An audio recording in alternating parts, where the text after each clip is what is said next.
नमो सिद्धाणं नमो आर्याणं नमो वज्रायाणं नमो लोये सर्वसाहुहं शुद्धात्मानमनेकान्तं साधुमुक्तं मङ्गलम् वन्दे सन्दृष्टसिद्ध्यर्थं सुन्दरस्यार्थप्रकाशकम् मङ्गलं भगवान् वीरो मङ्गलं गौतमगणे मङ्गलं कुन्दकुञ्जाद्यो जैन धर्मूर्ति मङ्गलम् सर्वमङ्गलमाङ्गल्यं सर्वकल्याणकारकं प्रधानं सर्वधर्माणां जैनं जयतु शासनम् नमः श्रीवर्धमानाय निर्धूतकल्यात्मने सालोकानां श्लोकानां निर्विद्यादर्पणाय ओम नमः।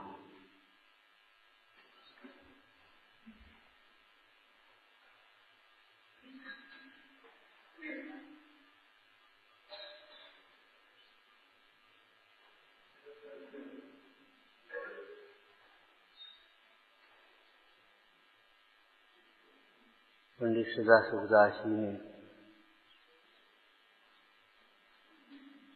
ग्रंथ के मूल विषय में न होने पर भी उपयोगी जानकर इन 10 धर्मों का विवेचन भावना अधिकार में कहा। स्थूल कारण भावना, वैराग्य भावना, 12 भावना और ये 10 धर्मों का भी विवेचन भावना अधिकार में है।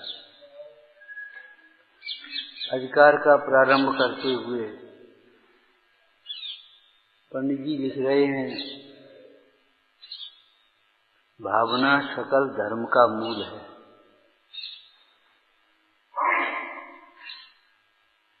भावना रहित का चारित्र नाश को प्राप्त हो जाता है।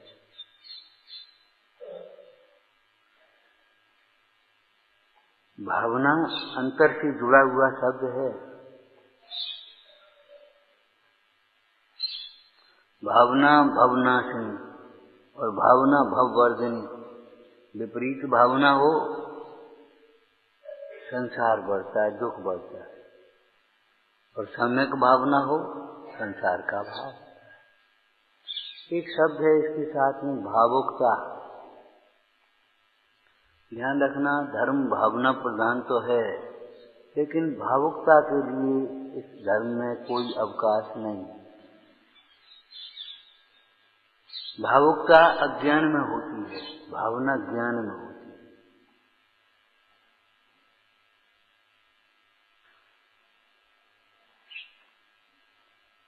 जल्दी से कुछ देखा, कुछ सुना, जल्दी से प्रभावित हो गए और जल्दी से उस मार्ग में लग गए बिना सोचे समझे। एक बार की प्रसंग है, रात्रि भोजन के त्याग की चर्चा चल रही थी।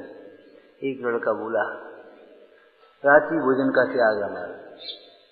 अरे भाई समझो तो पहले, रात्रि किसको कहते हैं, भोजन कितने प्रकार का होता है, त्याग किन किन स्टेपों में कहा गया है, त्याग किन किन प्रकारों से होता है, आप बताओ। जिनागम में चरणानी योग की प्रधानता से कथन कर रहे। सूर्य उदय के अंतर मुहूर्त बाद से दिन का प्रारंभ माना गया और सूर्य अस्त से अंतर मुहूर्त तक की सारी दिन में होने वाली क्रिया माने सूर्योदय के अंतर मुहूर्त बाद और सूर्योदय के अंतर मुहूर्त पहले। जबकि रात्रि भोजन त्याग करने वाले जैनों का, त्यागी मानने वाले जैनों का, हम तो रात में खाते ही नहीं, प्रायः भोजन अंतिम पहर में होता है, अंतिम मुहूर्त में होता है प्रायः। और प्रायः आयोजन में भोजन की तैयारियां, चाहे वो लौकिक हो चाहे धार्मिक क्यों न होने लगे, सूर्य उदय से अंतर मुहूर्त पहले से तो कम से कम शुरू हो जाती है। आप कह रहे रात्रि भोजन का तो हमें क्या है, हमारे यहाँ तो रात्रि भोजन करते नहीं। हम ये जितना पाल सकते हैं उतना पालें। हम इसके लिए ये नहीं कह रहे कि क्या पालें क्या नहीं पालें, लेकिन क्या माने हम इस बात को कह रहे। खाद्य स्वाद लेके 4 प्रकार का,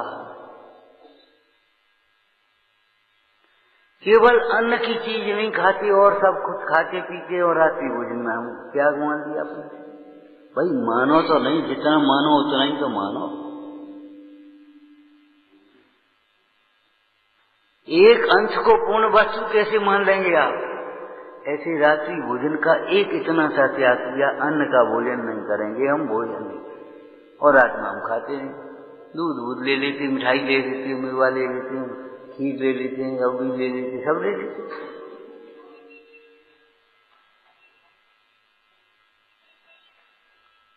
शक्य अशक्य दशा का विचार तो करो। तीसरी बात, रात्रि में दिन का बना हुआ भोजन जैसे नहीं लेना लायक है, ऐसे रात्रि का बना हुआ भोजन दिन में भी बनेगा। रात्रि का बना हुआ भोजन दिन में भी खाने योग्य नहीं है। तीसरी बात समझ में आ गई।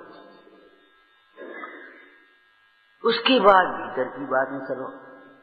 त्याग माने 9 कोटि से त्याग, न भोजन करना, न कराना, न अनुमोदना करना, न मन में सोचना, न चर्चा करना भोजन की, और न कोई क्रिया करना। 9 कोटि से त्याग होता। मन वचन काय, कृत काय का अनुमोदना, तब आप रात्रि भोजन का त्याग कहलाते हैं। आपको मालूम होगा रात्रि भोजन का त्याग 6वीं, और रात्रि भोजन त्याग को जैनों का सामान्य लक्षण भी कहा। कहाँ तो जैनों का सामान्य लक्षण, और कहाँ 6वीं प्रतिमा में त्याग। तो अंतर तो कुछ न कुछ होगा। वही लेख 6वीं कक्षा में पढ़ाया जा रहा है और वही एमए में कुछ अंतर होगा उसका स्तर का। वहां अनुमोदना से भी त्याग है, रात्रि भोजन की त्याग की अनुमोदना भी नहीं है 6वीं प्रतिमा में। किसी प्रकार का, माने इसको कह सकते हम सकलादेश, सकल, और इसको विकल, एक देश त्याग। दूसरी भाषा में आगम ने कहा, उसको उत्सर्ग त्याग कहा, 9 कोटि से त्याग वाला, और इसको अपवाद त्याग कहा। हमारा मतलब ये है, इन सारी सूक्ष्मताओं को समझे बिना हमारा त्याग, ये भावुकता है, ये भावुकता है। और एक जो हम कर पा रहे हैं और जो नहीं कर पा रहे हैं, तो जो नहीं कर पा रहे हैं उसके लिए बारंबार विचार करके करने का उद्यम करना, उसका नाम भावना।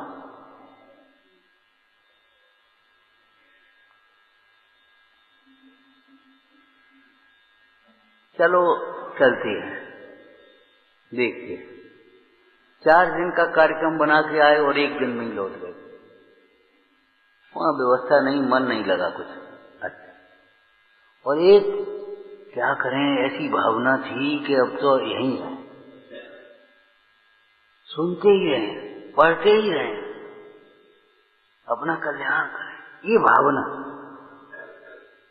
भावना वहां होती है जहां रुचता है और उसको कर नहीं पा रहे।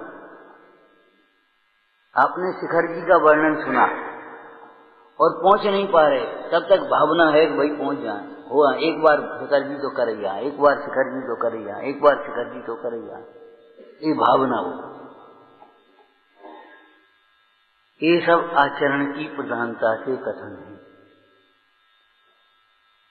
भावना का शास्त्रीय शब्द, शास्त्रीय अर्थ क्या है? आपने पढ़ा होगा, वैराग्यो पावन माई चिंतन परीक्षा भाई। अरे तो वो तो हमने लाइन सुना दी इशारे के लिए।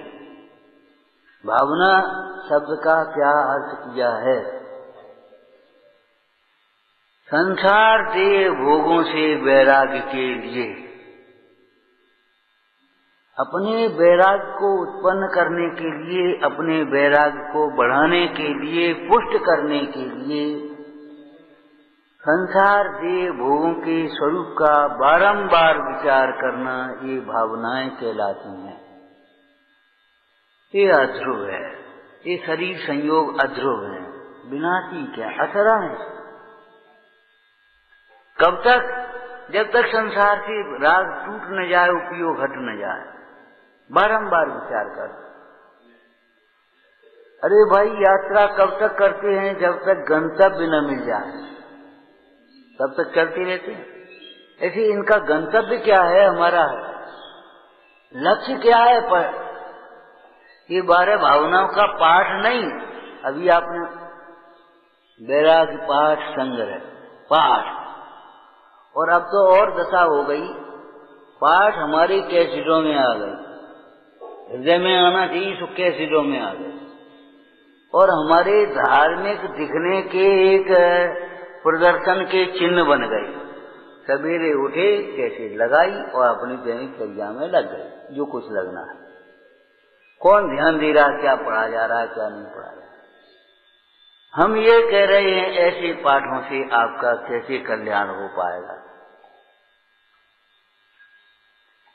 आगम में स्वाध्याय का स्वरूप बताते हुए प्रत्येक स्वाध्याय के विषय का अनुप्रेक्षा नाम का स्वाध्याय है। बारंबार, इसको हम बार बार कहते हैं, व्याख्या नहीं, अनुप्रेक्षा चाहिए।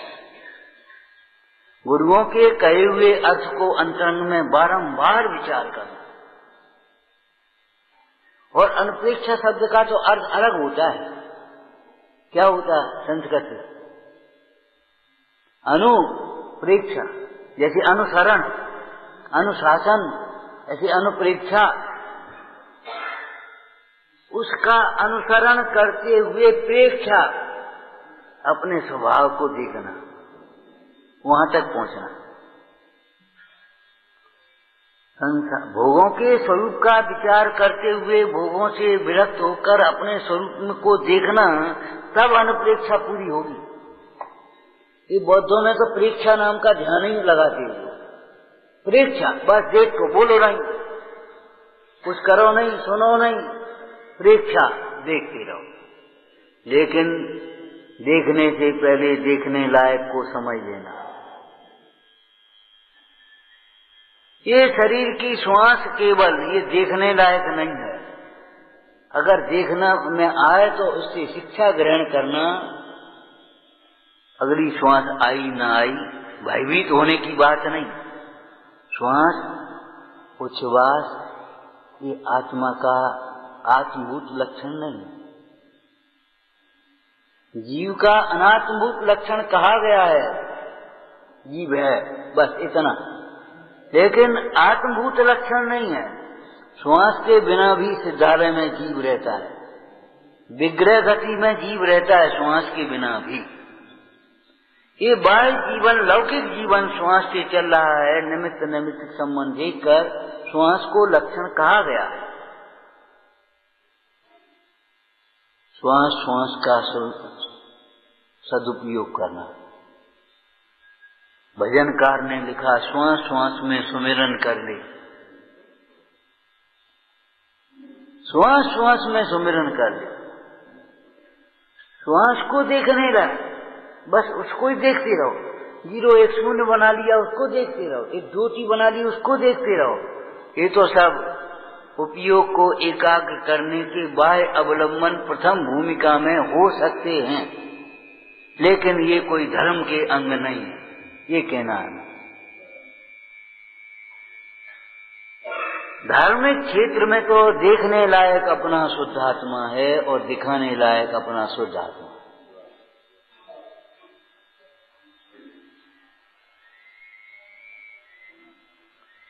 उस आत्मा को देखने वाला निहाल होता है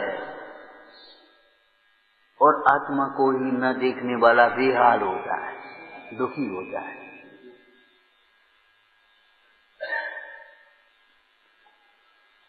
तो भावना माने बारंबार विचार करना।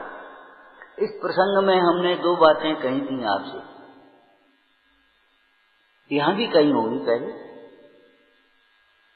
देखो भाई, अगर अपना वैराग्य उत्पन्न करना है और वैराग्य भाव वैराग्य पुष्ट करना है तो 12 भावनाओं का चिंतन करना रोज। ध्रुव का चिंतन बाद में, पहले अध्रुव का चिंतन करो, क्यों तुम अध्रुव में उलझे हो और ध्रुव को ध्रुव मान करके बैठे हो। हमारी संपदा ध्रुव है, हमारी पद ध्रुव है, हमारी प्रतिष्ठा ध्रुव है, हमारी ये यौवन ध्रुव है, हमारा सुंदरता ध्रुव है। अरे ये सब अध्रुव है, शुद्ध आत्मा ही ध्रुव है। पहली अध्रुव भावना या अनित्य भावना कही। 12 भावनाओं का चिंतन वैराग्य को उत्पन्न करने के लिए और पुष्ट करने के लिए, बढ़ाने के लिए है। जैसे व्यापार धन की प्राप्ति के लिए और धन को बढ़ाने के लिए, ऐसे ये 12 भावनाओं का चिंतन वैराग्य को उत्पन्न करने के लिए है और वैराग्य को बढ़ाने और पुष्ट करने के लिए। ठीक है, आपको अगर अपने जीवन में वैराग्य चाहिए तो 12 भावनाओं का रोज बारंबार विचार करो। पाठ और रिकॉर्डों से काम नहीं चलेगा। रिकॉर्डों में जो बज रहा है और आप अपनी चर्या में लग रहे, एक आध शब्द कान में पड़ गया, पड़ोसी की नींद जरूर है, खुल गई। रास्ते चलते वालों को जरूर सुनाई दे रहा है ये जैनों का घर है। 12 भावनाओं का रिकॉर्ड चल रहा है। संगीतमय, अरे वैराग्यमय के संगीतमय।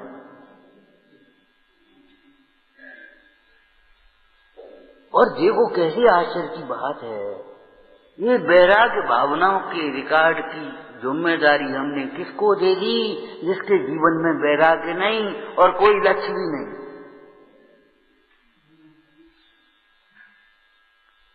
हमारे चरणन योग में कहा, भगवान की पूजा, गुरुओं की सेवा, दान स्वयं अपने हाथ से करने लायक है, आदेश दे करके नहीं, तुम कर देना।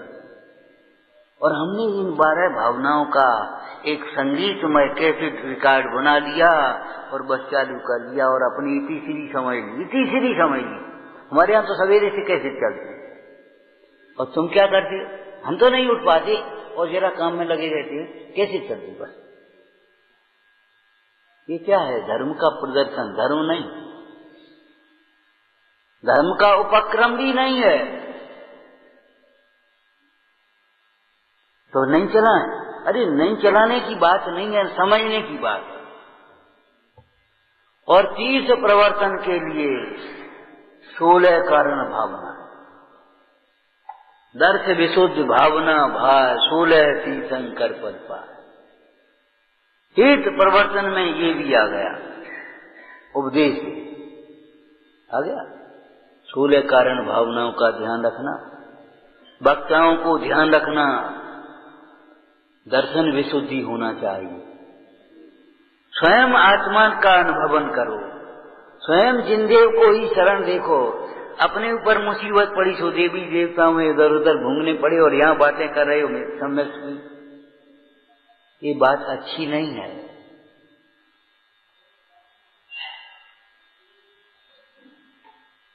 देव साथ गुरु के प्रति अनन्य हो जाओ, शुद्धात्मा को के प्रति अनन्य हो जाओ। दर्शन विशुद्धि, परमाणु मात्र मेरा नहीं, मेरे लिए नहीं, मेरे काम का नहीं, मेरे लिए सुख का कारण है। एक शुद्धात्मा ही हमारे लिए सुख रूप और सुख का कारण है। इस स्वाध्याय के माध्यम से स्वयं को ही संबोधन करना। आपने बहुत दृष्टांत पढ़े होंगे, किसी के पास ले गए बच्चे को, देखो ये गुड़ बहुत खाता है, कि 4 दिन बाद लाना, 7 दिन बाद लाना, जहाँ जो चीज लिखना होगा उन्हें। और 7वें दिन आया, बेटा गुड़ मत खाना। माँ बोली, ये तो आप उस दिन भी कह सकते थे, क्या उस दिन मैं खुद खाता है। ये बहुत दृष्टांत पढ़ लिए होंगे।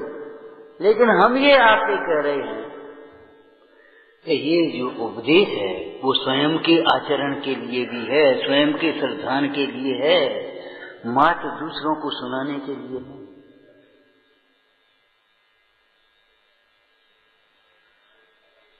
अनुप्रेक्षा इसी बात की होना चाहिए, हमारे श्रद्धान में कैसे आए, हमारे आचरण में कैसे आए, हमारे व्यवहार में कैसे आए।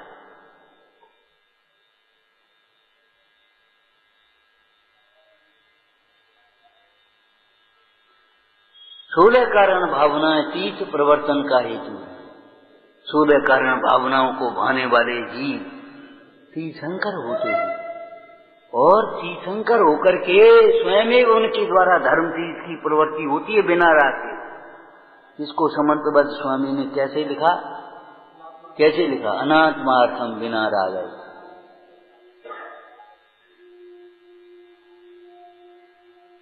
शास्त्रा शास्त्रो बिना राग के, बिना अपेक्षाओं के, निरपेक्ष बांधव, निरापेक्षो बंधु, विदित महिमा मंगल करे। ध्वनन शिल्पी करण स्पर्श। अरे उस शिल्पी के कर का हाथ का स्पर्श करके कोई बाजा सोचता है कौन सुनने वाला है, कौन हमारी प्रशंसा करने वाला है, कौन क्या देने वाला है, कौन लेने वाला, कुछ नहीं, वो तो अपनी ध्वनि करता है। लेख बरसता है कौन घड़ा भरने वाला है, कौन ने उल्टा रख दिया है, कौन बहाने वाला है, कौन संग्रह करने वाला है, कोई सोचता है। ऐसे हमारी वितरागी गुरु, परमेश्वर की बात तो अद्भुत है। वितरागी गुरु भी सब जीवों को मोक्ष मार्ग का निष्प्रय हो, मानी तो ठीक, नहीं मानी कोई बात नहीं। ये समय नहीं अभी। और पुराणों में इस तरह के प्रसंग भी हैं। मंत्री ने मुनराज से पूछा, हमारा राजा भव्य है क्या भव्य, मानेगा कि नहीं मानेगा? उसका समय आया तो हम उसको संबोधन कर दें, कुछ नहीं आया तो हमारे संबोधन से क्या लाभ? देखो भाई, उत्तम भूमि में बोया गया उत्तम बीज भी समय पर ही फलित होता है।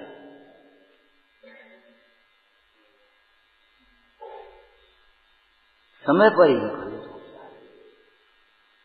हर समय हर बात समझ में नहीं आती, जब उसका समय आ जाता है अपने आप समझ में आ जाता है। क्यों? समझाने से थोड़ी, समझने से समझ में आती। आपसे कहा आप आना शिविर में, गोष्ठी में आना, 10 लक्षण में आना, आप कह भी सकते, ये भी कह सकते थे अरे अब नहीं, अब अभी नहीं, लेकिन समय आ गया, आ गए, सुन रहे, बैठ रहे, विचार कर। बिना समय के ये भी कह सकते हम नहीं जा रहे, तुम ही चले जाओ, कह सकते, क्या परेशानी? बहुत से लोग कहते होंगे, आप कहो भैया मंदिर चलो, हाँ तुम ही चले जाओ, स्वाध्याय में चलो, अरे अब तुम ही चले जाओ, हमें सब मालूम है, हम सब जानते। अब बता क्या करोगे? पंडित बनारसी दास जी ने कहा, निराश होने की कोई बात नहीं है, समझाने का अपना राग है सो समझाओ, लेकिन समझ जावे ऐसा आग्रह मत रखो। कहें दोष को ना तजे तजे अवस्था पाए, जैसे बालक की दशा तरुण भई मिट जाए। आपके पास एक छोटा बच्चा बैठ जावे तो बार बार बोले सीधे बैठ, सीधे बैठ, सीधे बैठ, 10 बार कहना पड़ेगा और नहीं बैठ पाएगा। और जब वही बच्चा बड़ा हो गया तो बालपन कहाँ चला गया?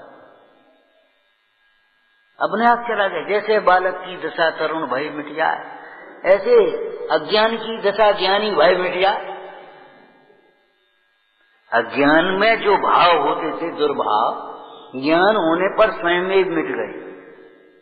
आपने सुकुमार की गाथा पढ़ी थी, वेशभूषण कुलभूषण की गाथा पढ़ो, देखो वेशभूषण कुलभूषण को ऐसा विकल्प हुआ, इस लड़की के साथ शादी हम करेंगे, उनका हम करेंगे, और दोनों भाई लड़ने को तैयार हो गए। लेकिन उसी समय में उस चारण की आवाज सुनकर के ओ ये कमलोत्सवार धन्य है जिसको ऐसे भाई मिले। ये भाई देखो, मैंने पहले देखा भी नहीं था, सुना भी नहीं था, और जहां ये समझा ये तो हमारी बहन है, कहां गए विकार, दीक्षा लेकर के चले गए। अज्ञान में होने वाले विकार ज्ञान से मिटते ही हैं।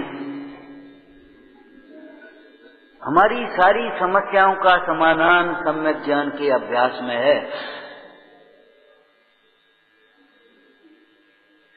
इस शास्त्र के द्वारा ख्याति लाभ की, लौकिक प्रयोजन की कोई अभिलाषा मत रखना। जिन धर्म का सेवन तो अपने संसार नाश के लिए किया जाता है, ज्ञानाभ्यास तो अपने लिए किया जाता है। इन वाक्यों को ध्यान रखना। प्रवचन करने के बाद ऐसे मत देख लेना कोई प्रशंसा करने वाला है कि नहीं, आज तो बहुत बढ़िया रहा, हाँ खुश हो गए, ठीक है, आज जान बस। ये क्या तरीका हो गया? अरे हजारों शास्त्र लिखने के बाद, शास्त्र श्लोक समझ लो, हजारों श्लोक लिखने के बाद, और लेखक कवि विद्वान आचार्य क्या लिख रहे हैं? ये सब हैं पुद्गल के खेल, इनमें नहीं हमारे, हमारा कुछ नहीं।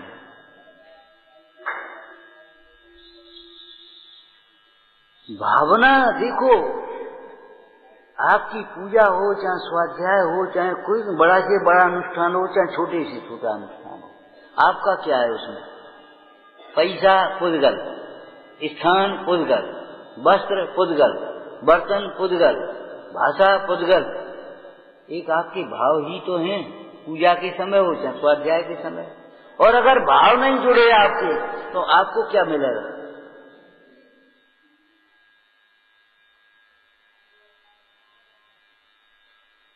यस्मात् क्रिया प्रतिफलंत न भाव शून्या। वक्ताओं को मुख्य रूप से सभी को आत्मार्थी होकर के आत्म कल्याण की भावना से इन 16 कारण भावनाओं का बारंबार विचार करना चाहिए। अभी तो हम ये कह रहे थे कि 10 लक्षण धर्मों की चर्चा भी पंडित सदा सुखदास जी ने भावना अधिकार में लिखी। माने इसका बारंबार विचार करो, बारंबार विचार करो। ओ क्षमा क्या, किसका नाम? मार्जव किसका नाम? आर्जव किसका नाम? इसका फल क्या है? इसकी विधि क्या है? हमारे जीवन में कैसे आए? धन्य जिनका जीवन आर्जवमय है।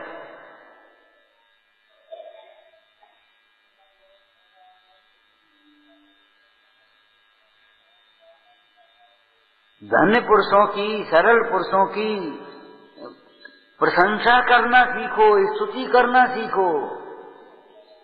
उस सरलता को प्राप्त करने के लिए पुरुषार्थ करना की भावना भाव। कितना सुंदर वाक्य है। समंतबद्ध स्वामी कह रहे हैं, धर्म का श्रेष्ठ लक्षण आर्जव है। हो गया हमारा स्वाध्याय, बस अब लिखा है सो पढ़ो, हम भी पढ़ें तुम भी पढ़ो, कोई बात नहीं, हो गया। इसमें धर्म का श्रेष्ठ लक्षण आर्जव है। श्रेष्ठ लक्षण को दूसरे शब्दों में क्या कह सकते हैं?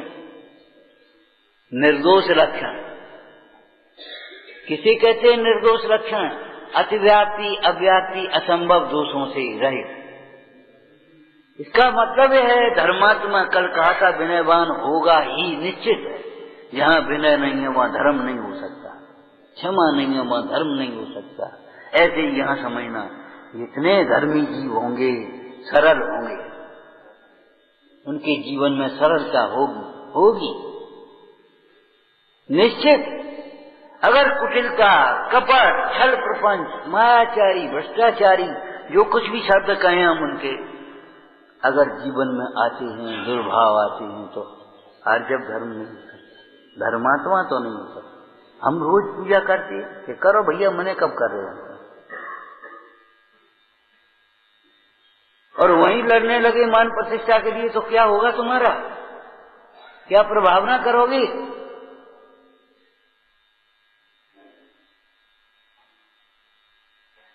अरे जीवन में कितने कल्याण, पंच कल्याणक मनाए हैं। आत्म कल्याण की बात सोचो, अब कितना जीवन रह गया।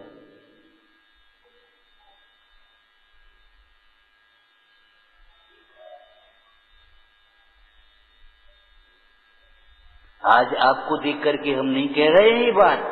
आपके भाई साहब जब मंत्री थे, जब यहाँ पंच कल्याणक हुआ था, हम यहाँ आए भी नहीं थे, गए वहाँ गांव, बोले आप भी आना, हम पंच कल्याणक है, सो आप करो, कल्याण करना हो तो फिर हम देखेंगे।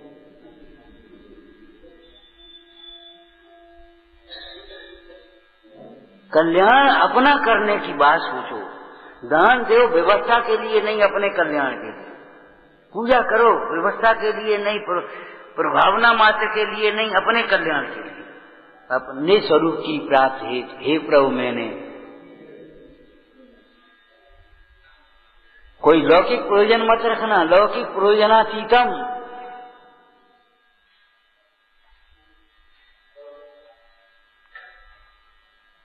कितने हमने कल्याण के नाम पर बहिर्मुखी उपाय किए हैं। सुखी होने के लिए क्या क्या दंड भंग करे, लेकिन आज ये समझो इस बात को, आत्मा स्वभाव से आनंदमय है। आत्मा के ही आश्रय से माने श्रद्धान ज्ञान और ध्यान से जीव सुखी होता है। सास उपाय न कान ज्ञान घन घान बुझावे। ऊपर की लाइन तुम्हें याद होगी कि नहीं, है कि नहीं भैया? विषय चा जबदा जगत जन अरंद जावे, सास उपाय न आन ज्ञान घन घान बुझावे। अनंत बार सुखी होने के लिए परिग्रह को जोड़ा है और अनंत बार सुखी होने के लिए परिग्रह को छोड़ा है, बाह्य परिग्रह।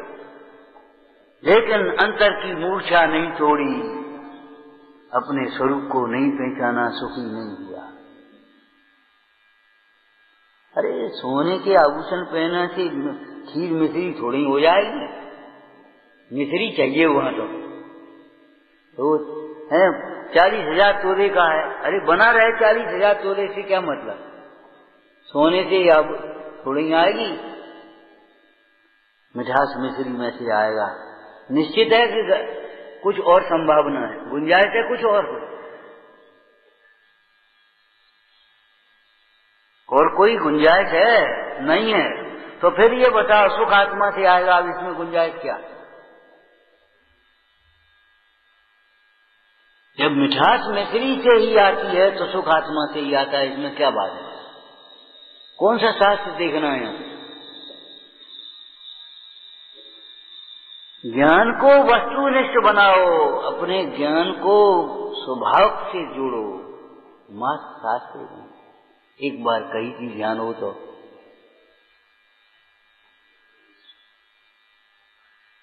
सो धम्मो जस दया, कौन ने लिखा?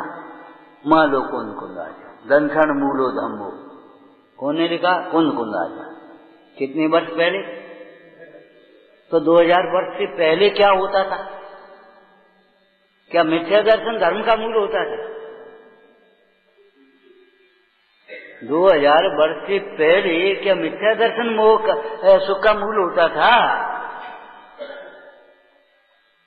2000 वर्ष पहले कुंद कुंद स्वामी ने लिखा चारित्रम खल धम्मो, तो उससे पहले का क्रोधाधिक भाव धर्म होते थे। अरे अनादि निधन धर्म है।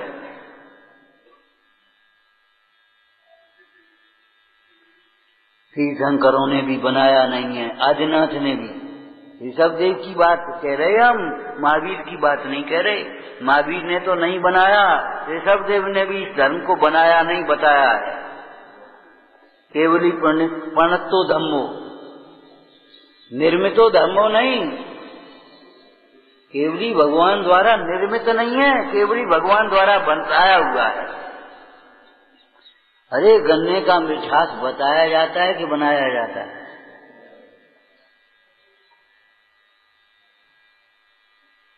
आत्मा का सुख बताया जाता है, बनाया जाता नहीं। जो नहीं मानता उसके लिए भी कह रहे भैया आत्मा में ही सुख है। नहीं मानोगे तो सुखी नहीं हो पाओगे। धर्म का श्रेष्ठ लक्षण सरलता है, आर्जव है, निर्दोष लक्षण। बताना इसकी व्याख्या करके, कुछ परिभाषाएं नहीं, व्याख्या कर लेना थोड़ी। माने धर्मात्मा में नीचे से लेकर ऊपर तक सरलता भूमिका के अनुसार पाई जाती ही है, और मिथ्या दृष्टि में सरलता आती ही नहीं। जो सरलता दिखती भी है वो सब ऊपर ही है। बहुत सरल आदमी ऊपर ही है, अभी सरल नहीं है। भैया 500 रुपए देना, ले जा। बड़ा सरल आदमी है, ये भी नहीं पूछा क्यों ले जा, काय के लिए चाहिए। और अगर इनने पूछ लिया काय के लिए चाहिए, अभी तो परसों ले गए थे, और वहां क्या उपयोग होगा उसका। अरे तुम्हें भोजन करना है, भोजनालय में कर लो। दवाई चाहिए तो दवाई हम दिला रहे, रुपए काय के लिए। अरे बड़े बेकार आदमी है, बहुत बेकार आदमी, तमाम बातें करता है। तो बातें करता है तो जानने के लिए कर रहा, क्या बात बेकार क्यों। बेकार तुम हो जो तुम मुफ्त में चाहते हो।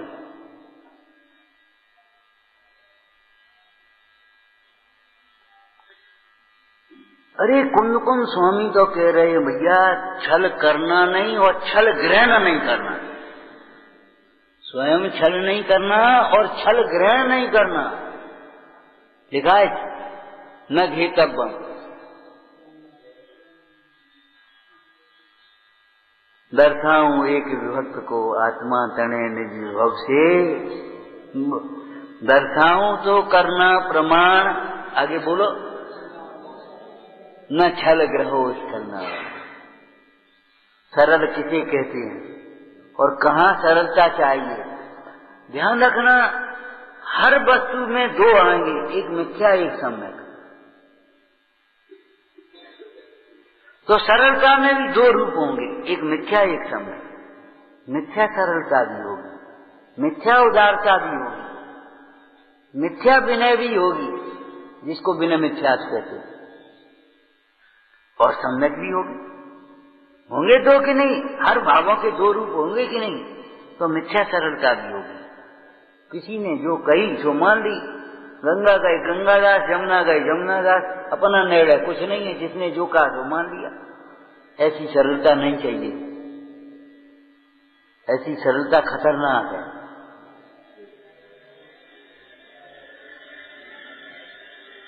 सरलता कहाँ होना चाहिए, इस बात को भी समझो। बोलो पहले क्या कहा था।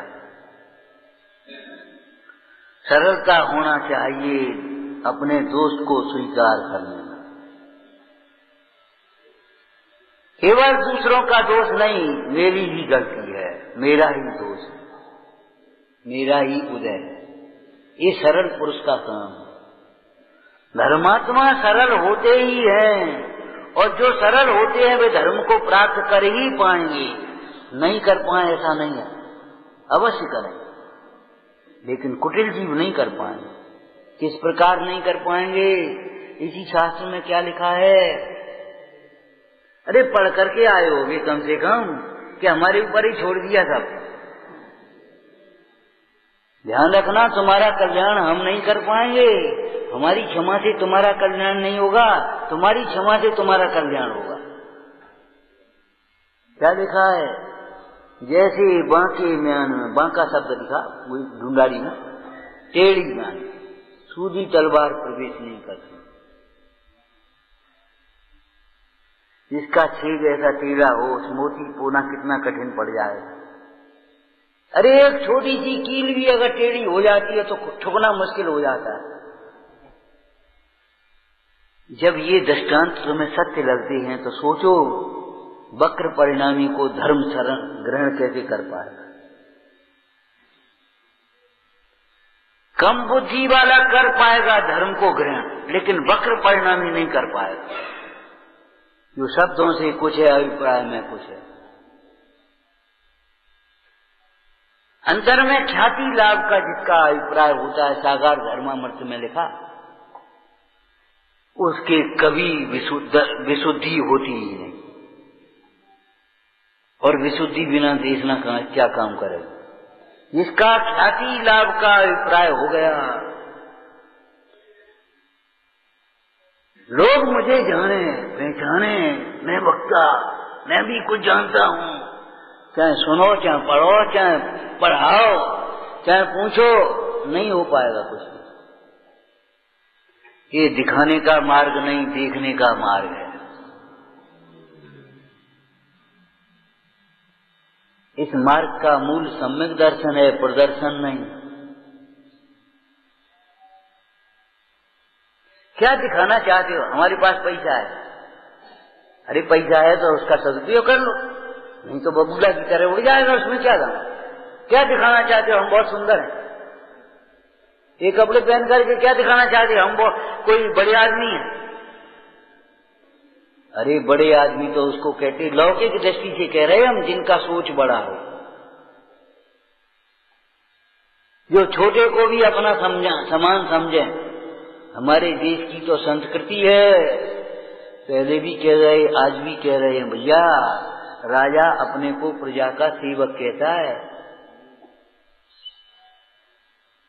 राजा अपने को प्रजा का सेवक कहता है, तब प्रजा राजा को अपना स्वामी मानती है। सेवक बिना स्वामी कैसे बनोगे? भक्त बिना भगवान कैसे बनोगे?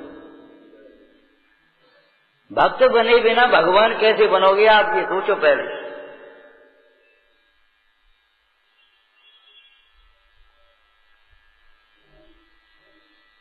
सच्ची भक्ति ज्ञानी को होती है। ज्ञानी हुए बिना ध्यानी कैसे बनोगे? श्रद्धान सम्यक हुए बिना आचरण सम्यक कैसे होगा? सोच विपरीत है। विचार जब आपके उल्टे होंगे तो आचार सीधा कैसे होगा, सच्चा कैसे होगा? कोई ख्याति लाभ का अभिप्राय मत रखना। ध्यान रखना, ख्याति, इस प्रसंग में एक लाइन कही थी, जगत ख्याति की अभिलाषा उन्हीं के भीतर में रहती है जिन्होंने आत्मख्याति को नहीं।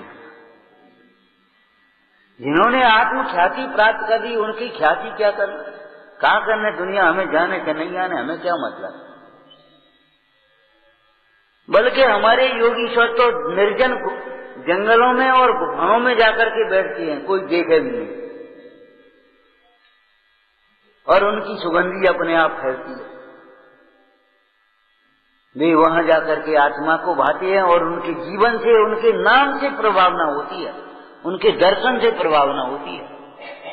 तुम भाषण देकर के भी नहीं कर पाओगे, आयोजन करके भी नहीं कर पाओगे, बड़े बड़े होल्डर लगा करके भी नहीं कर पाओगे। लोग हंसते हैं इन होल्डरों को देख देख करके, कहा जेनियन को होता हो, और 2 दिन बाद नालियों में पड़े फिरते, गंदगियों में पड़े फिरते हैं। इनकी इस विराधना की जिम्मेदारी किसकी है?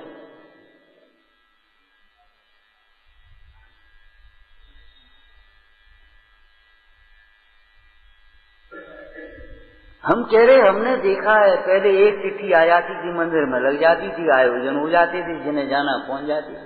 अब एक सबके पास चाहिए। कितनी वेस्टेज। और हमारे पास आ गए, ले रख लो। हम करें का या बात करें ही काम, ढेर लगाए ले आओ भैया, किसी की काम आए। अरे वो तो 1000 छपी है, 5000 छपी, अब तो छपी है बर्बाद करने के लिए। 5000 स्तुति छपा देते तो रोज पढ़ने के काम आती। फोल्डर छपाने से क्या हो जाएगा, और उनमें नामों की लिस्ट पढ़ने से क्या हो जाएगा? बस देखा और नाम पढ़े, और बस फलाने उद्घाटन करता, फलाने विशिष्ट अतिथि विधान, और जाने समाज को हो क्या गया हमें समझ में नहीं आती। विशिष्ट अतिथि केवल शेष ही होंगे, और तो कोई विशिष्ट अतिथि है ही नहीं। कितना ही रुचिवान वाला हो, लेकिन जरा आर्थिक कमजोरी है तो वो विशिष्ट तो होगा ही नहीं, विशिष्ट वे ही होंगे, बस 10-5 लोग बस विशिष्ट सारी चिट्ठियों में। क्या हो गया? खुशामदें करा करा कर देने का भाव और खुशामद कर करके लेने का भाव, दोनों भाव पाप हैं।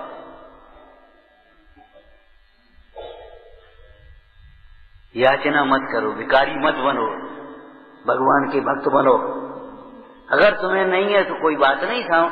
हम कह रहे मूर्ति निकली महावीर जी में, चांदन गांव में, उस ग्वाले ने एक छप्पर डाल दिया, ये आ गए, बोले भैया भगवान की जगह ठीक है, बस की छप्पर डाल तो मंदिर बना लो, हम क्या करें।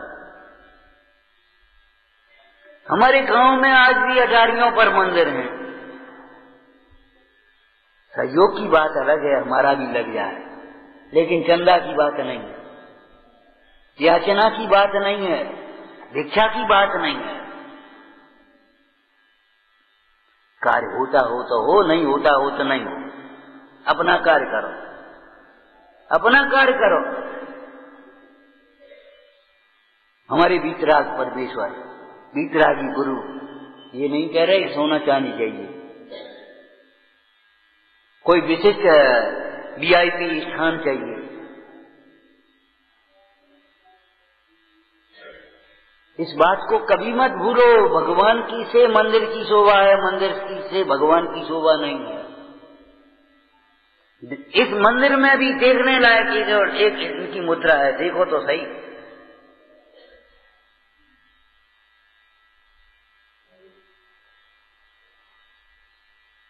भिखारी मत बनो, भोगों के भिखारी नहीं, परिग्रह के भिखारी नहीं। न लेने की अभिलाषा रखना और न खुशामद करा करा करके देने की भावना रखना, ठीक है। मार्दव धर्म की चर्चा कल चली थी। क्या चर्चा है? बड़ी सुंदर चर्चा, जिसको अपनी प्रशंसा सुनने में रस आता है, भीतर में आनंद आता है, मिथ्या प्रशंसा। भैया गला बहुत बढ़िया है, बेदी तुमने बहुत बढ़िया बनवाई, मंदिर बढ़िया बनवाया, व्यवस्था बहुत बढ़िया। जिसको रस आता है, भीतर में अच्छा लगता है, वह पापी है, अज्ञानी है, ज्ञानी नहीं। रावकाचार में लिखा है, ज्ञानी तो उन्हें कहते हैं जो इस मिथ्या प्रशंसाओं को सुनकर के ये सोचते हैं ये हमारे ऊपर भारारोपण है, इसके लायक हमें बने रहना है। और ये प्रशंसा हमारी नहीं है, ये सब पुद्गल की प्रशंसा। गला अच्छा है भाई साहब, हम गला नहीं है। शैली अच्छी है, हम शैली नहीं है।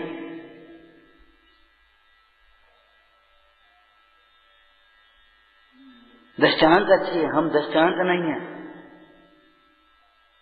दृष्टांत सिद्धांतों को सरल करने के लिए होते हैं, सिद्धांत का ग्रहण करना। सिद्धांतों से दृष्टांत होते, दृष्टांतों से सिद्धांत नहीं बनते। दृष्टांतों में मत बीतते रहना, सिद्धांतों का ग्रहण करना और सिद्धांत पर दृढ़ रहना। हम वीतरागता के उपासक हैं, वीतरागता हमारे जीवन का साध्य है, वीतरागता ही पूज्य है।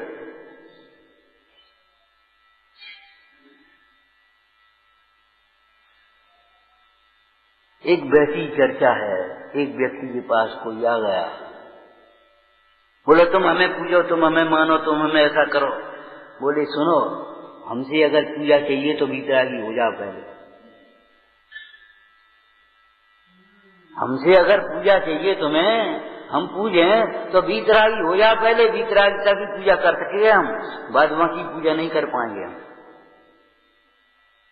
इतनी दृढ़ता तो हमारे सामान्य श्रावक का लक्षण है। जैसे तुम्हारे बाल बोध में क्या लिखा है, सामान्य श्रावक का लक्षण है, सामान्य श्रावक भी। और बाल बोध में से बोलना है, बाल बोध 1, 2, 3 होंगे और क्या होगा, ज्यादा कौन है। सामान्य श्रावक भी 8 मूल गुणों का धारी और सख्त व्यसनों का त्यागी। लिखा है कि नहीं लिखा? किसके लिए लिखा? हमारे लिए लिखा है, बच्चों के लिए नहीं केवल। कभी कभी हमें बड़ा आश्चर्य होता है, हमारे पढ़ाने के बच्चे बेबी बच्चे ही हैं, लेकिन वो जाने क्या समझने लगे, हमारे बच्चों को ला संस्कार मिल जाए, तुम तो संस्कारी हो जा, बच्चों को तो हम कर देंगे, कोई बात नहीं। माने बच्चों को जोड़ रहे हो, तुम जो जुड़ जाओ पहले भैया। अगर बड़े लोग स्वाध्याय में आने लगे तो बच्चे पाठशाला में अपने आप आ जाएं,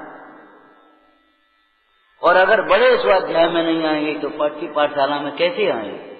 बच्चे से जो कहा जाता है वो करना उनका कठिन होता है, लेकिन जो देखते हैं वे अपने आप करते हैं। अपने जीवन से दिखाओ कि धर्म कोई श्रेष्ठ चीज है, करने लायक है।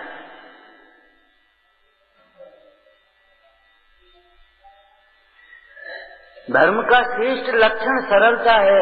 सरलता काय में सरलता, किस विषय में सरलता होना चाहिए? सेठ जी गऊ है, बड़ा गऊ आदमी, गऊ और आदमी, आदमी और गऊ कितने मतलब एक उल्टी सी बात है। आदमी और गऊ, गऊ तो त्रियंच होती भाई। सेठ जी गऊ है, इसके मतलब ये मत ले लेना लोटा ले आओ तो मिल जाएगा। सेठ जी गऊ है, इसका मतलब है वो सीधे हैं, परोपकारी हैं, सज्जन हैं, सरल हैं, ये अर्थ लेना चाहिए उसका।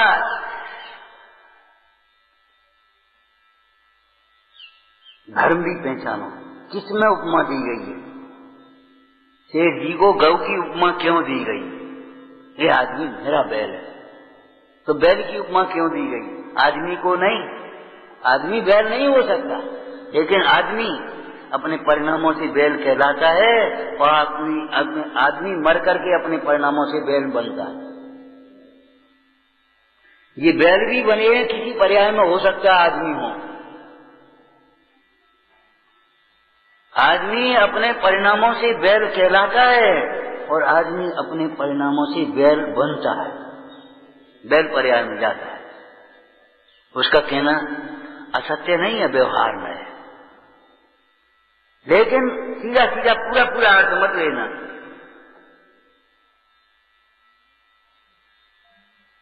अपेक्षा को समझना। सरलता होती है किस विषय में? उपमा किस विषय में दी जा रही है? ये नगरी इंद्रपुरी है, इंद्रपुरी होती है नगरी। मध्य लोक की नगरी ऊर्ध्व लोक की इंद्रपुरी बन जाएगी क्या? लेकिन बहुत संपन्न है, बहुत न्यायवान है, बहुत सरल लोग हैं, धर्मात्मा लोग हैं, ऐसा अर्थ में कहा। हम कह रहे क्या करें? एक व्यक्ति आया भाई, बोले हम इंद्र बन गए, 5 लाख की बोली दे दी हमने, इंद्र बन गए। हमें लाखों से इंद्र नहीं बनते, भावों से इंद्र बनते हैं।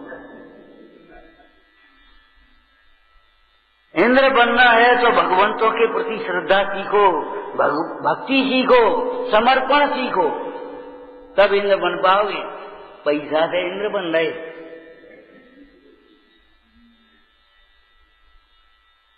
भगवान के भक्त बन नहीं पाए, भगवान के माता पिता बन रहे, पैसा से सब बन जाते, लेकिन वो भी नकली है। उसके बाद भी शांति कहाँ है? भगवान के माता पिता बन गए और उसके बाद कोई प्रसंग आ गया तो ये ग्रह कलह में उलझ गए।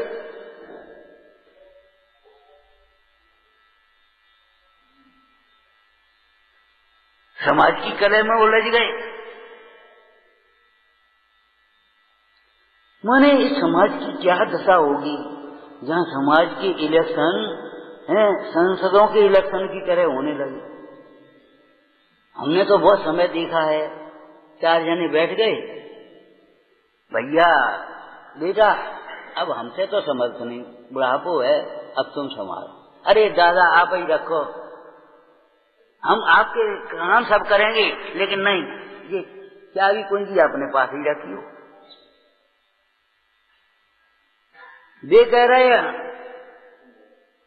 ये संभालो, और वे कह रहे तुम ही रखो, और आज कह रहे हमें दे दो, हम देखेंगे। ध्यान रखना, एक बात सूत्र बताते हैं हम आपको, जो पद चाहते हैं वे पद के लायक कभी नहीं होते, और जो पद के लायक होते हैं वे पद चाहते नहीं। हमें देश की सेवा करनी, हमें समाज की सेवा करनी है, कौन रोक रहा है? करो तुम सेवा, मैंने कौन करता है? लेकिन हमें नहीं बनना है कुछ, सारे पद हमें मिल जाएं, बस सेवा करना है कि पद चाहिए तुम्हें? जो पद चाहता है पद के लायक नहीं होता, और जो पद के लायक होता है वह पद चाहता है। सर्वत्र लगा देना था। जिनके सुनने के लिए तरसते हैं, मुखचंद्र से अमृत झरते हैं, वे बोलते ही कम है, भाषा समिति वचन गुप्ती, वे अपने ध्यान में मगन है, और जो सुनाना चाहते हैं उनकी कोई सुनने को तैयार नहीं। अगर सुनाने लायक बनना है तो सुनना सीखो पहले।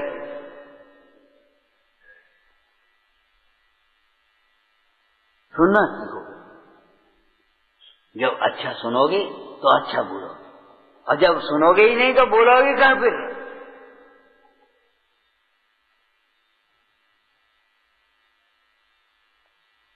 लिखने वालों ने पहले लिखा है,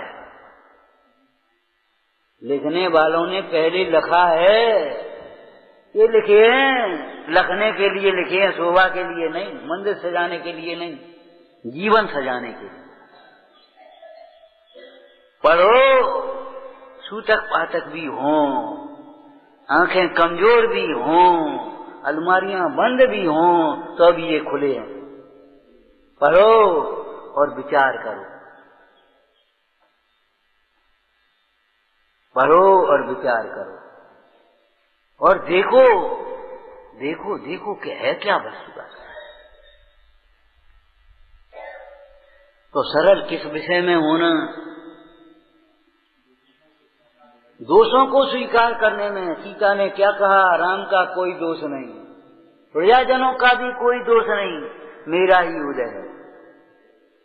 तब वो संदेश दे पाई राम से कहना, लोग तो निर्दोष धर्म को भी दोष लगाते हैं, अवर्णवाद करते हैं, उन्हें सुनकर के तुम धर्म को मत छोड़ देना।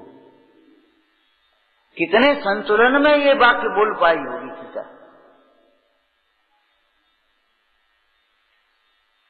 कितना संतुलन होगा परिणामों में, कितना धैर्य होगा, कितनी श्रद्धा होगी अपने जीवन में मिलाना। हर एक विद्यार्थी भी उत्तरमाला से अपना उत्तर मिलाता है, अपनी परिणति आगम से मिलाना सीखो।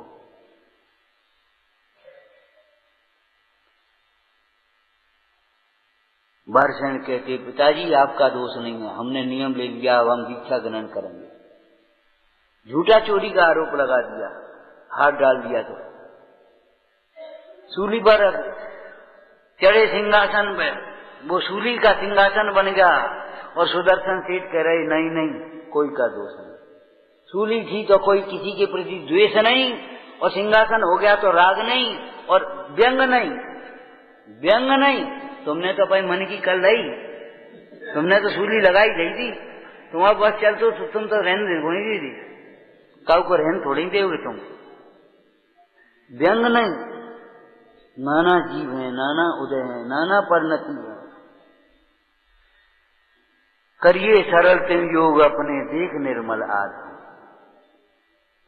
मुख करे जैसा लखे तैसा, कपट प्रीतंगार।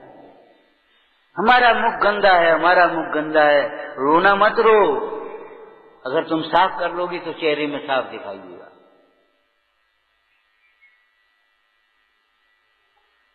दर्पण में चेहरा साफ दिखाई देने लगेगा, और साफ कर लोगे तो। आप अपने परिणामों की जिम्मेदारी दूसरों पर मत छोड़ो, दूसरों पर दोषारोपण करना छोड़ो, दूसरों का दोष देखना सीखो, छोड़ दो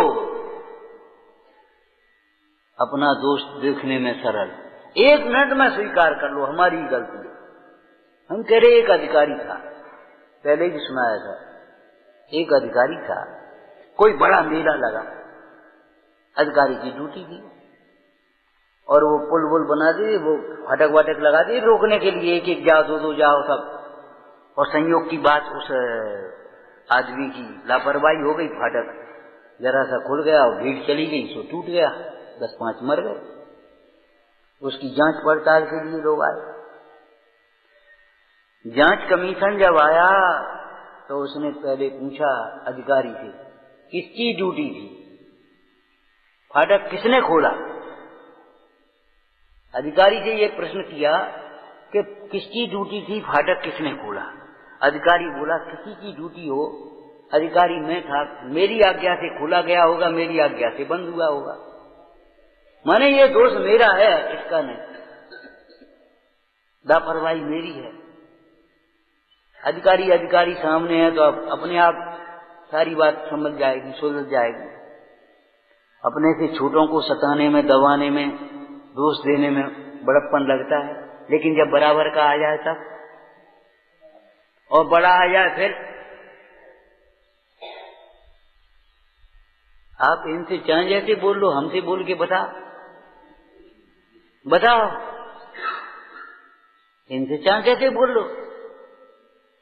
नहीं भाई, किसी से बुरा मत बोलो, किसी के संबंध में बुरा मत सोचो, किसी को बुरा मत देखो, किसी का दोष नहीं देखना, अपना ही दोष स्वीकार कर लेना। 1 मिनट में तमाम कुतर्कें करते रहना, उसके बाद गलती हो गई। ये शैली हमारे जीवन की अच्छी नहीं है, घरों की अच्छी नहीं। मेरा ही दोष है, इन्होंने ज्यादा खिला दिया इसलिए दर्द हो गया, तुमने खाया क्यों? स्वाद में अपन तो ज्यादा खा गए और अपना दोष उसके माथे मरा। ठोडरमल जी कहती आप तो मेहनत रहना चाहता है, अपना दोष कर्माधिक को देता है। दोषों को स्वीकार करने में और दोष छोड़ने में सरल होना। कोई बच्चा भी अगर दोष बताता है और आपकी समझ में आए सही है, कह देना बेटा धन्य, सही बात। अरे हमारे प्रोफेसर पीठ ठोंक देते, यू आर राइट, छू जाते हैं, हो जाता है सर, ये अर्थ सोचा, हाँ यू आर राइट, शाबाश, यहाँ इससे छोटापन नहीं होता, ये बड़प्पन का लक्षण है।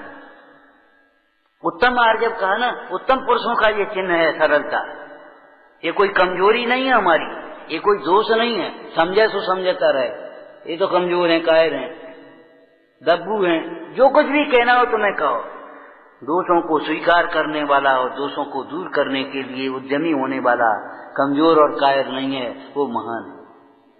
क्षमा मांगना हमारी मजबूरी नहीं, हमारी महानता का चिन्ह है, हमारे कल्याण की पात्रता है। हर आदमी नहीं मांग सकता क्षमा, गाली के बदले गाली तो चाहे कोई दे देगा, लेकिन क्षमा नहीं मांग सकता है आदमी। कोई बड़ा आदमी होगा, महापुरुष होगा कोई, लौकिक में लौकिक का, अलौकिक में अलौकिक का। दोष छोड़ने में सरल होना। दूसरी सरलता किस विषय में होना चाहिए? गुरुओं की शिक्षा ग्रहण करने में सरल हो जाना, स्वीकार कर लेना। क्या पढ़ते हो तुम? वो पद्य कविता क्या पढ़ते हो? बच्चे पढ़ते हो, अब तुम काय को पढ़ोगे? हैं? तुम भी पढ़ते हो, बच्चे ही तो हैं, जिनमानी के लिए तो बालक ही है। हमारे देश की गांव की संस्कृति ऐसी है, 70 वर्ष की हो गई और उसके नाती का विवाह हो गया, पंथी हो गया, और गांव में जब आई वे दादाजी बोले बिटिया कब आ गई बिटिया, और उसको बड़ी खुशी होती है बिटिया कहने वाला कोई है।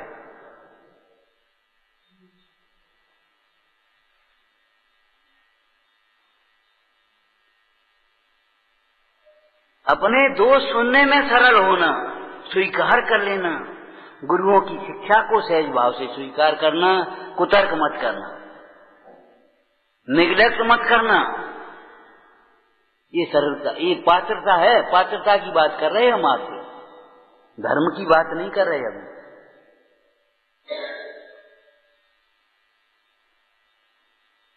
अनुशासन में, नियम संयम में तो दृढ़ रहने की बात है।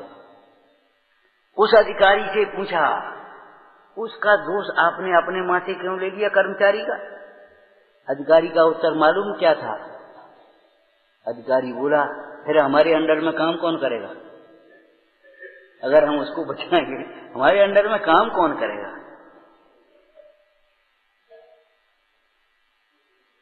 वह जीवन में भूल सकता है उस अधिकारी कर्मचारी?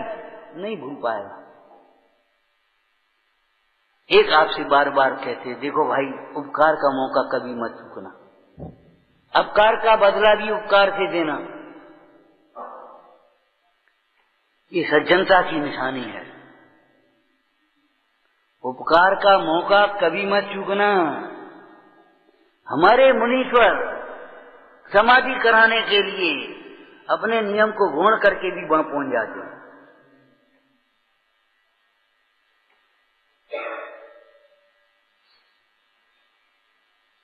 बिना कोई चाह के, उनकी कौन, हमें कौन मतलब है, हमें क्या लेना देना तुमसे? अरे नहीं, लेना देना क्यों? तुम्हारे माध्यम से हमें धर्म ध्यान करना है। ये मत सोचना, अगर आप नहीं होगे तो हम सुनाए किसको रहेगा? श्रोता का भी उपकार है और प्रबुद्ध श्रोता का बहुत उपकार है। प्रबुद्ध श्रोता, योग्य शिष्य का, योग्य पुत्र का गुरु के प्रति भी बहुत उपकार है। गुरु का शिष्य के प्रति तो इतना उपकार है, जीवन बनने उससे उड़न नहीं हो पाएगा। लेकिन शिष्य का गुरु के प्रति उपकार है। शिष्य विनयवान है तो गुरु को प्रसन्नता देता है। शिष्य अगर सूक्ष्म उपयोगी है तो सूक्ष्म तत्वों का उद्घाटन होता है। ये काय को लिखी गई? कोई श्रोता होंगे उनके लिए लिखी गई है। ये व्याख्या और टीका नहीं है, इसका नाम लिखा है वचनिका।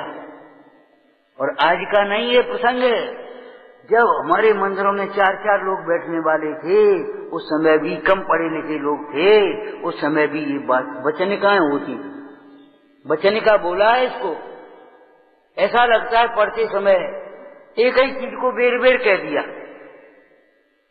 आपको लगता है ये पुनरावृत्ति है, लेकिन एक एक चीज को बार बार कह दिया।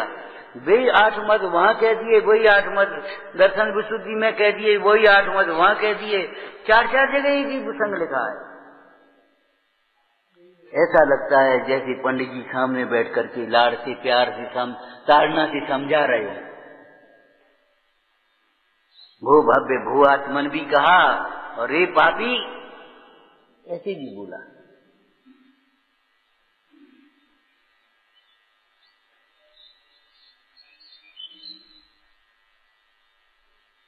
गुरुओं की शिक्षा को सहज भाव से स्वीकार करना सीखो। शिष्यों का भी उपकार है गुरु के प्रति। क्या क्या उपकार है? योग्य शिष्यों के निमित्त से सूक्ष्म तत्वों का उद्घाटन होता है। योग्य शिष्य गुरुओं को निश्चिंतता देते हैं। योग्य शिष्य को गुरु अपना पद देकर के स्वयं साधु पद में आकर समाधि करते हैं। योग्य शिष्य धर्म की परंपराओं को बढ़ाते, और नहीं तो सुन के गायब, या कान सुनी उस कान निकाल दो। आप विचार करो, सोचना, तीर्थंकरों की दिव्य ध्वनि बिना गढ़धर के क्यों नहीं खुलती?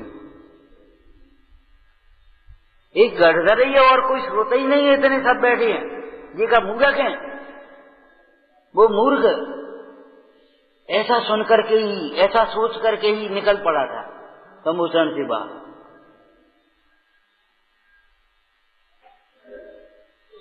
अरे इन सब की अपनी अपना स्थान है, अनादर नहीं है। हमने कहा भाई साहब यहाँ आना, तो आपका अनादर नहीं हो गया इसमें कोई?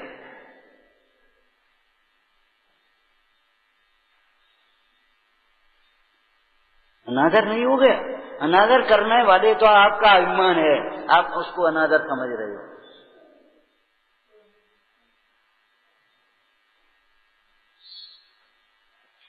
योग्य शिष्य के निमित्त से शास्त्रों की टीकाएं लिखी गई, शास्त्र लिखे गए, शास्त्रों के व्याख्यान हुए।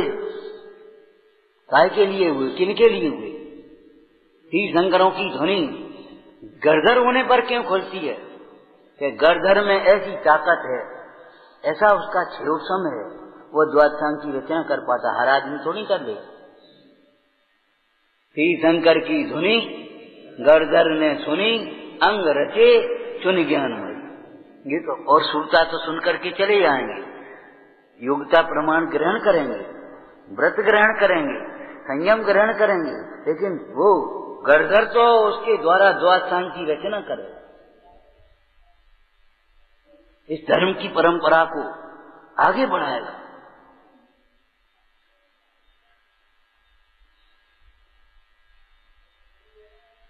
दातारों को पात्रों का उपकार मानना सीखना चाहिए। अगर ये सत्पात्र न होते तो हम लोभ रूपी कीचड़ से कैसे निकल पाते? लिखा है पद्मनंदी स्वामी, मुंडाज आए, पात्र हैं कि दातार हैं?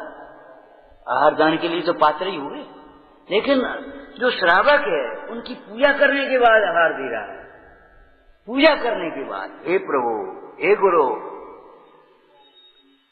आप हमें लोभ रूपी कीचड़ से निकालने वाले उत्तम पात्र हो। आज हमारा आंगन पवित्र हो गया। अरे आंगन नहीं, ये हमारा हृदय पवित्र हो गया।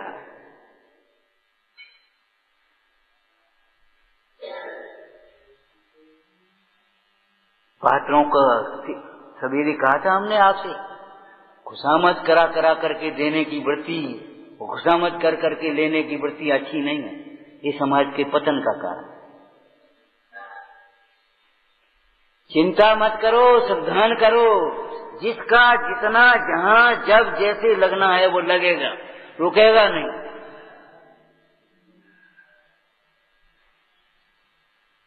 किसका लगेगा? यहाँ हर एक का थोड़ी लग जाएगा।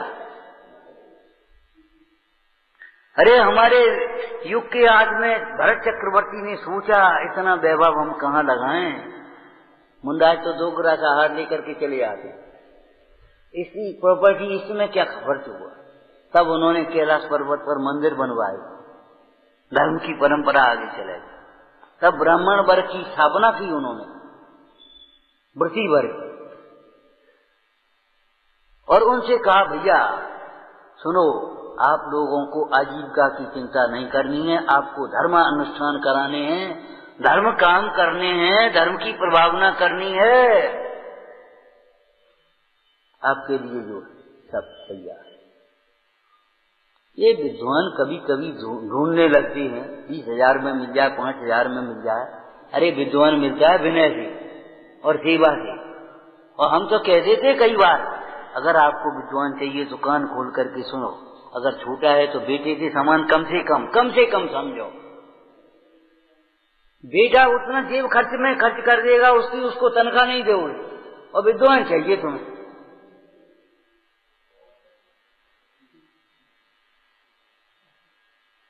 बेटा जेब खर्च में उड़ा देगा, गाड़ियों का खर्चा उतना हो जाएगा, और इनको तनख्वाह उतनी दे पाओगे। अगर विद्वान उम्र में बच्चे बराबर है तो उसको बच्चे से बड़ा समझो, और अगर बुजुर्ग है तो पिता के बराबर समझो, तब आप विद्वान दे पाओगे। विद्वान पैसे से नहीं मिलते। अरे विद्वान की बातें तो बहुत दूर हैं, अच्छे आदमी पैसे से नहीं मिलते, पैसे से नहीं मिलते। अच्छा मजदूर भी होगा, कर्मचारी काम करने के लिए आ गया, क्यों भाई तनख्वाह क्या लोगे? पहले हमारा काम देख लो साहब, पहले ये कहेगा। और वैसा ही आदमी होगा तो तनख्वाह का देंगे? जो पैसे की पहले से बात करने लगे, समझ लेना चाहिए अच्छा आदमी नहीं होगा।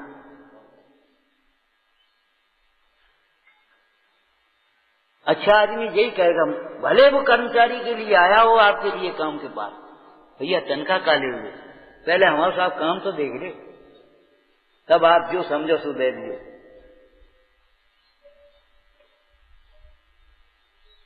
अरे ये दीनता का मार्ग नहीं है, ये तो प्रभुता का मार्ग है।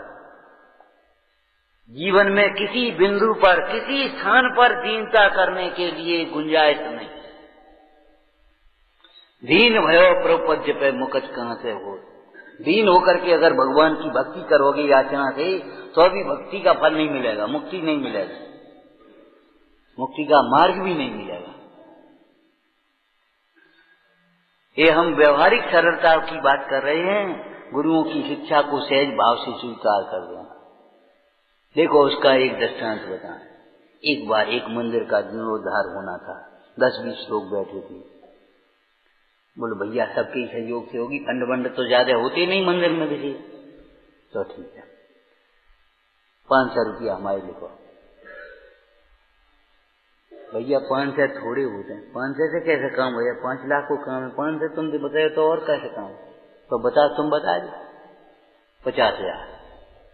तो ठीक है, हाँ भैया 50,000 काम होना, इसका नाम है सरलता। वो हमने कह दिए इतना ही भाव है और अपने अपने भाव हैं, हमें कोई मतलब नहीं क्या होगा कैसे नहीं होगा, ये सरलता नहीं है। 5,000 ले ले भैया, अरे क्या एहसान कर रहे। हम आपसे कहा दान का नाम अतिथ संविभाग लिखा। व्रतों में दान शब्द का जो प्रयोग है वो उस व्रतों में अतिथ संविभाग के नाम से है। अतिथ संविभाग का अर्थ करके बता दो आप लोग संस्कृत पढ़े हो। अतिथ बगैर तिथि का, बगैर विकार का, तिथि विकार को भी कह देते, अतिथि मुंदाज को कहते हैं जिनकी कोई तिथि नहीं और कोई विकार नहीं। अतिथि और समविभाग, समविभाग माने सम्यक प्रकार से बंटवारा, ठीक है ना। आपने जो आहार बनाया है उसमें एक हिस्सा पास का, आपका ही नहीं है सब।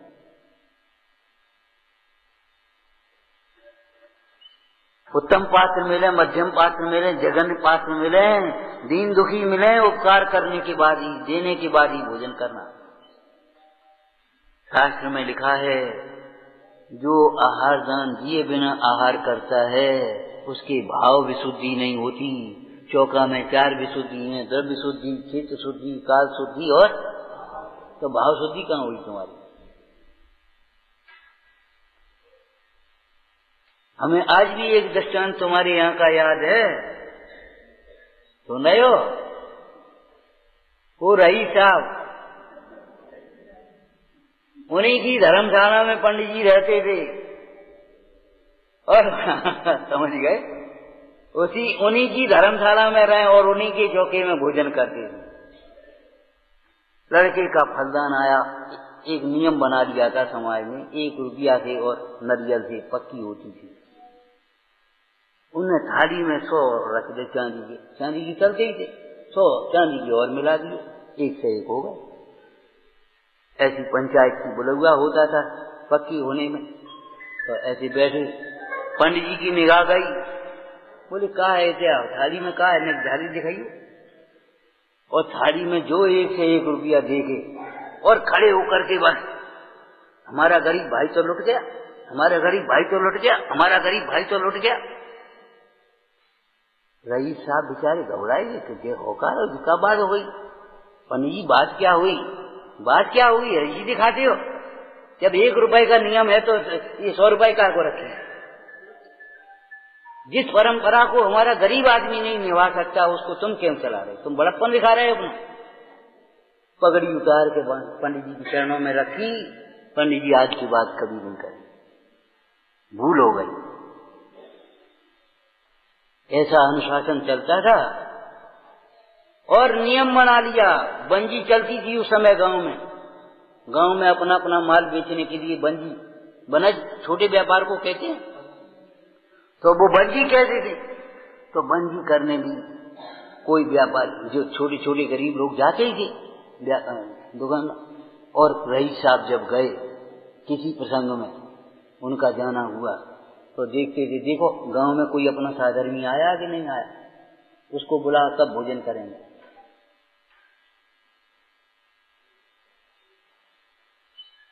कौन भोजन करने के लिए आया आपको मालूम है। पहले होटलों में कोई नहीं ठहरता था, होटलों में कोई नहीं खाता था, फिर होता क्या था? अरे वो श्रावक होगा तो मंदिर तो आएगा ही, और मंदिर में कोई आया तो श्रावक को देखेगा, भैया कब आएगा, कहाँ से आया, चलो भोजन कर लेंगे, कहाँ से आए। ये श्रावक का कर्तव्य है, ये वात्सल्य के स्थान है। सरलता हमारे व्यवहार में आना चाहिए। ये थोड़ी ही दर्शन करे और ऐसा ऊपर को मुंह उठा के चल रहे। आप कहां से आए, किस काम से आए? लौकिक काम से भी आए तो उनके काम में जितना सहयोग होता था उतना करते थे लोग, भोजन कराते थे, ठहरने के लिए जगह देते थे, धर्मशालाएं बनवाते थे बड़े बड़े लोग, इसीलिए धर्मशाला नाम रखा था। गेस्ट हाउस नहीं, अतिथि भवन नहीं, धर्मशाला। क्यों? पाठशाला, पाठशाला, धर्मशाला, वहां रह करके धर्म ध्यान करने का स्थान। समाज के सारे कार्यों में, विवाह शादी आदियों में धर्मशाला। पहले बारात आती थी तो हमने देखा है सबसे पहले मंदिर आते और वहां बैठ करके मंदिर के लिए दान पुण्य करते थे, उसके बाद दूसरे काम होते थे। अरे संस्कृति को भूल मत जाओ और अपने बच्चों को भी बताना कि बेटा हमारी संस्कृति ये बफर संस्कृति नहीं है, बेफर संस्कृति नहीं है, उबल पड़ो ये संस्कृति नहीं है। हमारी संस्कृति तो कुछ अलग है। धर्म का श्रेष्ठ लक्षण है आर्जव। सरल होना, अपना दोष स्वीकार करने में, सरल होना, गुरुओं की शिक्षा स्वीकार करने में। विचार करो त्रियंचों को सम्यक दर्शन इतनी जल्दी क्यों हो गया? उन्होंने कहा तू जीव है, आत्मा है, परमात्मा स्वरूपी है। उसने पंडित तो था नहीं, तो नए विभाग लगा देता। साहब निश्चय से तो ठीक है, व्यवहार में तो अब है नहीं, नकारता तो जान। वो सिंह ने ऐसे देखा और उसको स्वीकार कर दिया, प्रमाण कर दिया, सम्यक हो गया, श्रावक हो गया, 5वां गुणस्थान। और बिना बाहरी साधनों के, बड़े चमक दमक के बिना किसी संयोग के, और जीवन भर धर्म श्रावक के व्रतों का पालन किया, अंत में समाधि करी।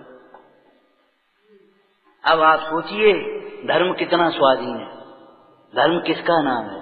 धर्म आत्मा के परिणाम का नाम है। ये हम परमार्थ सरलता की बातें नहीं कर रहे, ये व्यवहार सरलता है। आप कह रहे हो तो ठीक है। हमने देखा एक दफे स्वाध्याय सभा में बैठे तो हमने पूछा, अब सभा की बात बता रहे, भैया उपादेय तत्व कौन सा होता है और हे कौन सा होता है? तो थोड़ा बहुत जानते थे। बोले आश्रव और बंध हे हैं और संबंध निजा उपादेय है। हमने कहा मोक्ष? तो सोचने लगे मोक्ष और ज्यादा उपादेय है, पूर्ण सुख रूप है, और ज्यादा उपादेय है। ये नहीं है प्रकट करने योग्य, इतने शब्द नहीं जानते। फिर हमने कहा आत्मा? अब वो शकल दिख रहा और बोला भैया आत्मा उसी से भी ज्यादा उपाधि, सबसे ज्यादा उपाधि होगा, और क्या होगा? अब बताओ उस जीव को आत्मा की उपाधिता भाषित होगी, ये पंडितों को कैसे हो जाएगी, जिन्होंने शास्त्र में पढ़ करके कहना सीखा है आत्मा उपाधि। 38वीं गाथा नियम सारगी की पढ़ो, आत्मा उपाधि है। किसको आत्मा उपाधि होता है? सहज वैराग्य रूपी शिखर का शिखा मन, तीक्ष्ण बुद्धि, पंचेंद्रिय के विषयों से विरक्त, ऐसे जीव को आत्मा उपाधि होता है। और कैसा आत्मा उपाधि होता है? ये मलिन कुचैला फिचैला रागी जैसी 4 गति में रोने वाला नहीं, ये 4 भावों से अगोचर पंचम भाव स्वरूप शुद्ध आत्मा उपाधि होता है। महाराज तो परमार्थ सरलता क्या है आपने पढ़ी होगी, पढ़ी तो होगी कम से कम। निज आत्मा को आत्मा ही जानना बस।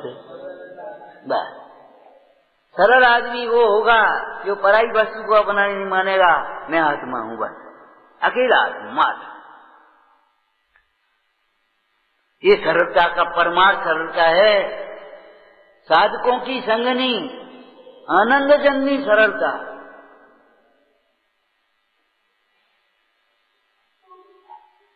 सरलता आत्मा का धर्म है। आत्मा के ज्ञान के बिना कैसे होगी? आत्मा को देखे बिना कैसे होगी? आत्मज्ञानी के जीवन में सरलता होती ही है, और आत्मज्ञानी नहीं हो तो सरलता नहीं ही होती। न जाने कितने बहाने बनाता है। अरे शास्त्र में से जाने कितना छल ग्रहण करता है। स्वयं शास्त्र अभ्यास के लिए, साधना आराधना के लिए छल करता है, और शास्त्र में से कितने छल ग्रहण करता है। निश्चयाभासी, व्यवहाराभासी, उव्याभासी, ये छलग्राही तो हैं। निश्चय का कथन स्वच्छंदता के लिए है, व्यवहार का कथन अभिमान के लिए है, वर्तमान योग की कथाएं अपने विषय पोषण के लिए हैं, चरणान योग की क्रियाएं अपने क्रियाकांड में उलझ जाने के लिए हैं। कितना छल ग्रहण करता है, वो कितना छल करता है।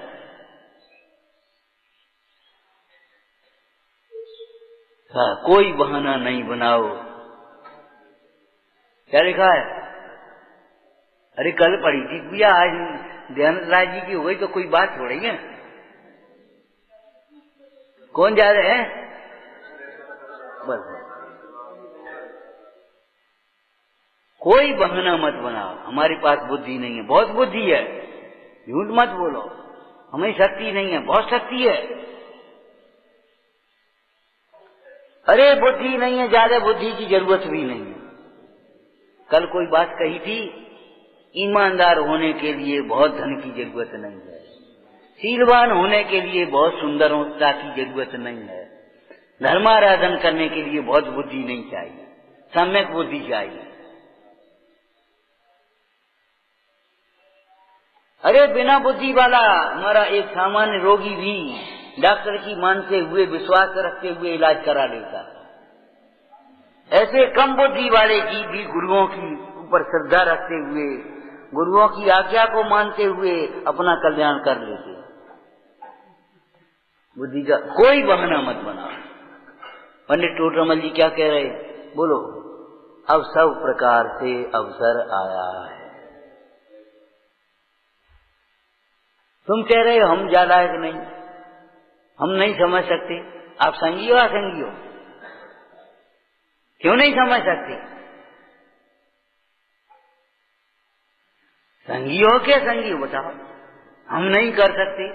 अरे तो कौन, हम शुक्ल ध्यान की बातें कर रहे तुमसे। तत्व निर्णय तो तुम भी कर सकते।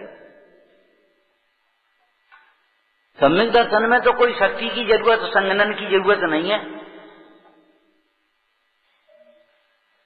कोई बहाना नहीं बनाओ, उत्तम आर्जव धर्म को पाओ। आर्जव धर्म जीवन में प्रकट करने योग्य है। ऐसी सरलता हमारे जीवन में कब आए? जब गुरुओं की बात काटना नहीं, स्वीकार करना सीखें। तुम भगवान आत्मा हो, निश्चय से।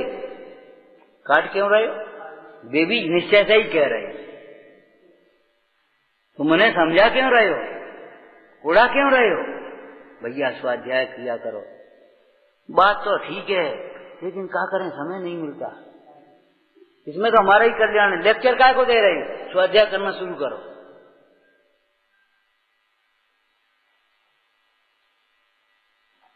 मैंने कितने बहाने धर्म कार्यों के लिए बनाता है। लौकिक कार्यों में अपनी शक्ति से ज्यादा करेगा और धर्म कार्यों में अपनी शक्ति को छिपाएगा। आज जब धर्म के दिन हमको आज ये सोचना चाहिए, संकल्प करना चाहिए, धर्म कार्य में बहाना नहीं बनाना, शक्ति नहीं छिपाना, कुतर्क नहीं करना, अपनी बुद्धि मत लगाना। इसका नाम है सरलता। आर्जव धर्म का श्रेष्ठ लक्षण है। साम्य भाव लक्ष्य है और आर्जव उसका लक्षण है। विचारना। नंदी शोध स्वरूपी अविनाशी में आ